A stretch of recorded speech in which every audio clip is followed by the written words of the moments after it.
Assim, naquele primeiro dia em Chichen-Itza, soube pela boca do próprio major que o seu fim estava próximo e que, contrariamente ao que pudesse imaginar, a sua morte fixaria precisamente o começo do meu trabalho. Soube também que, tal como me insinuara noutras alturas, a sua doença era consequência de uma falha não prevista num projeto secreto levado a cabo uns anos atrás, quando ainda pertencia à Força Aérea Norte-Americana. Quando o interroguei sobre o referido projeto, suspeitando que poderia ter uma estreita relação com a informação que prometera dar-me, o major pediu-me que continuasse a ser paciente e esperasse um pouco mais. Durante 2 dias, a minha vida decorreu praticamente numa pequenina casa térrea, nos arredores de Chichen, muito próxima das grutas de Balancachem, na estrada que segue em direção a Valladolid de Maia. Ali, Laurêncio e sua mulher tratavam do meu amigo havia 6 anos. Nem é preciso dizer que aproveitei aquela magnífica oportunidade para mergulhar, na medida do possível, no passado e na identidade do major. No entanto, as minhas pesquisas entre as diversas autoridades policiais e as pessoas de Chichen não foram tão frutíferas como eu teria desejado. Por um mínimo de delicadeza para com meu amigo e por ter começado a estimá-lo, pondo até de parte a prometida informação, optei por suspender as tímidas e dissimuladas averiguações. Sempre que me lançava naquele tipo de operação, um sentimento de repugnância fazia que eu próprio acabasse por me inibir. Era como se estivesse a traí-lo. Decidi acabar com tais manobras, a mim mesmo prometendo que seria implacável, se desse o caso de a suposta informação secreta ficar por fim em meu poder. No entanto, e graças àquelas primeiras averiguações, confirmei como positivos alguns dos dados que o major me facilitara sobre a sua pessoa. Era, efetivamente, de nacionalidade norte-americana, o seu passaporte estava em dia e pertencerá ao ZAF. Talvez o major nunca o tenha sabido, mas, antes de regressar à Espanha, já eu descobrira a sua verdadeira identidade, bem como outros pequenos pormenores sobre aquela límpida e aprazível vida no Yucatán. Tudo isto, como é lógico, me tranquilizou e aumentou a minha curiosidade e interesse por aquela informação de que tanto me falara o major. Antes de partir, ao anunciar a minha intenção de voltar à Espanha, expus com toda a clareza minha inquietação perante o seu mau estado de saúde e a não menos inquietante circunstância, pelo menos para mim, de não ter conseguido a mínima pista sobre o oculto segredo que dizia. Terça-feira, o major pediu a Laurêncio que lhe trouxesse um sobrescrito branco que estava em cima de uma prateleira do armário da saleta onde conversávamos. Com um gesto grave, colocou-me nas mãos e comentou: "Aqui está a primeira parte. O restante chegará ao teu poder quando eu morrer." Examinei o sobrescrito com algum nervosismo. "Está fechado", notei. "Posso abri-lo?" "Te peço que o faça longe daqui, talvez no avião." Enquanto o guardava entre as folhas do passaporte, o meu amigo adotou um tom mais descontraído. "Obrigado. Compreenda que a sua investigação começa agora." "A minha investigação? Mas, de quê?" O major não respondeu às minhas perguntas. "Só te peço que continue a acreditar em mim e se empenhe com todo o teu coração em decifrar a chave que te conduzirá ao meu legado." "Continua a não entender. Não importa. Agora, antes de partir, prometa uma coisa." O major pôs-se de pé e eu fiz o mesmo. No extremo da casa, Laurêncio assistia à cena com seu proverbial mutismo. "Prometa-me", anunciou-me o ancião, ao mesmo tempo em que erguia a mão direita, "que, aconteça o que acontecer, nunca revelará a minha identidade." Apesar da minha crescente confusão, também levantei a mão direita e prometi, com a solenidade de que fui capaz. "Obrigado outra vez", murmurou o major, enquanto se deixava cair lentamente na cadeira. "Que Deus te abençoe." Espanha foi aquela a segunda e última vez que vi o major com vida. Ao regressar à Espanha, e enquanto o meu avião sobrevoava as crateras do Popocatépetl, peguei no misterioso sobrescrito que um norte-americano me dera. Apalpei-o lentamente, com surpresa, apercebi-me de que continha qualquer coisa sólida e dura. A curiosidade, dificilmente contida, durante aqueles dias, transbordou e tratei de o abrir com todo o cuidado de que fui capaz. Ao olhar lá dentro, a decepção esteve a ponto de me provocar uma síncope. Estava vazio. Ou, melhor, quase vazio. No interior do sobrescrito, minuciosamente colada com fita adesiva transparente, havia uma chave.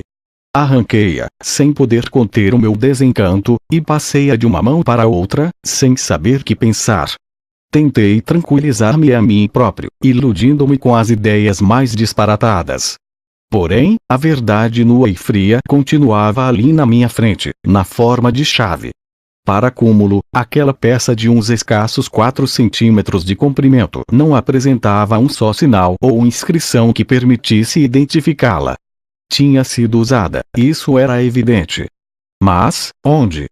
Durante horas, debati-me entre mil conjecturas, misturando pouco que me adiantara o major com um labirinto de especulações e fantasias minhas. O resultado final foi uma dor de cabeça muito incomodativa. Aqui tens a primeira entrega, que mistério havia naquela frase? E, principalmente, em que poderia consistir o restante? O restante chegará quando eu morrer.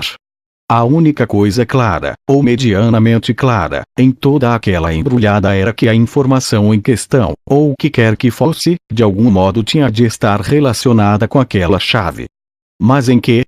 Era absolutamente necessário esperar, a não ser que quisesse enlouquecer. E foi o que fiz. Esperar pacientemente. Durante a primavera e o verão de 1981, as cartas do Major foram cada vez mais espaçadas.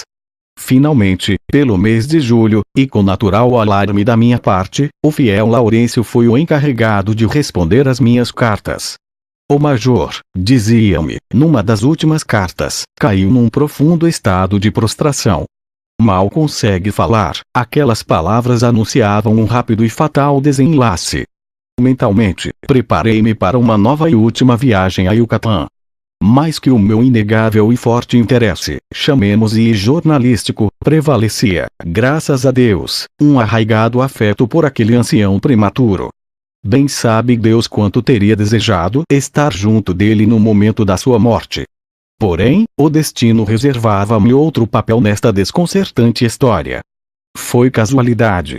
Sinceramente, não sei que pensar. A verdade é que, naquele 7 de setembro de 1981, data do meu aniversário, me chegou às mãos uma nova carta proveniente de Chichen-Itza.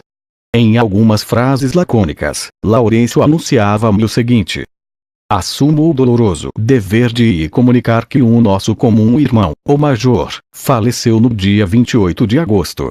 Cumprindo as suas instruções, junto um sobrescrito que só o senhor dever abrir. Embora a notícia não me apanhasse de surpresa, tenho de confessar que o desaparecimento do meu amigo me afundou durante alguns dias numa singular melancolia, comparável talvez com a tristeza que me provocou um ano depois o falecimento de outro querido mestre e amigo, Manuel Ozuna. Naquela mesma tarde de 7 de setembro, em desânimo, guiei o meu automóvel até as escarpas de Punta Gales. E, ali, tendo na frente o azul e sereno Cantábrico, rezei pelo Major. Ali mesmo no meio da solidão, quebrei o lacre que protegia o sobrescrito e retirei o conteúdo. Curiosamente, ao invés do que eu próprio teria imaginado semanas atrás, naqueles instantes a minha alvoroçada curiosidade e desenfreado interesse em conhecer o mistério do Major passaram a segundo plano. Durante mais de 2 horas, a tão esperada segunda entrega permaneceu quase esquecida no banco de trás do meu carro. Eu tivera uma verdadeira estima por aquele ancião. Mas, por fim, como disse, a minha curiosidade impôs-se. O sobrescrito continha 2 grandes folhas de papel espesso e quadriculado. Reconheci imediatamente a letra pontiaguda do Major. Uma das folhas era uma carta escrita de ambos os lados. Tinha data de agosto de 1980.